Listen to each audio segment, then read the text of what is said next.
The things that I found when I started to fly and I started to get stick time on the Lancer was the approach speeds that you come into the airport.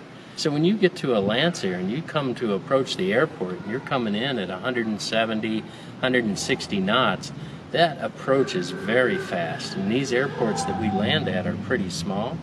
So that's the thing that I had to really spend the most time on, is getting used to that. The other thing that's interesting is when you get in the pattern, these planes, you get them down to 120 knots, and that's when you better be using your turns to make your final base turn to final, because that's where you're starting to get the plane. It's getting really mushy. So when you come in, you're putting your gear down at probably 120 to 130 knots. You're starting to do your base turn at about 120 knots, and your final approach speed in the Lancer 4P is approaching about 100 knots. Now there's some people that say, hey, I come in at 90 knots for my final, but I keep it at 100. These planes usually stop flying at around 80 knots, and they go from flying great to not good at all, or they stop flying at the 80 knot level. Things that was really different between transitioning from the Lancer 360 to the 4P is the pattern speeds. Some of that is the same, but the takeoff roll, the acceleration of the airframe and the weight is so much different. So on the Lancer 360, that's about a 1,200 pound airplane.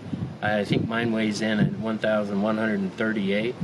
But this plane is in the definitely 2,500, 3,600 fully loaded, and the acceleration is much different. So rotation speed in this plane is probably around 80 knots.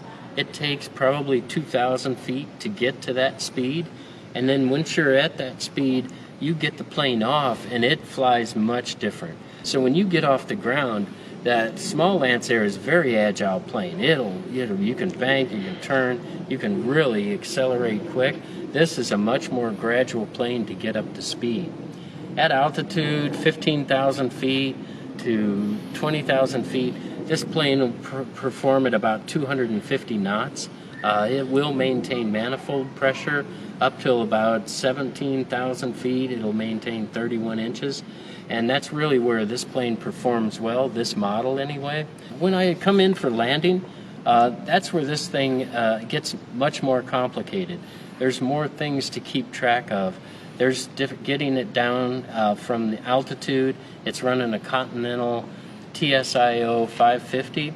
And that plane, really want to be careful on the cooling, just like you do on any plane, but this plane is even more.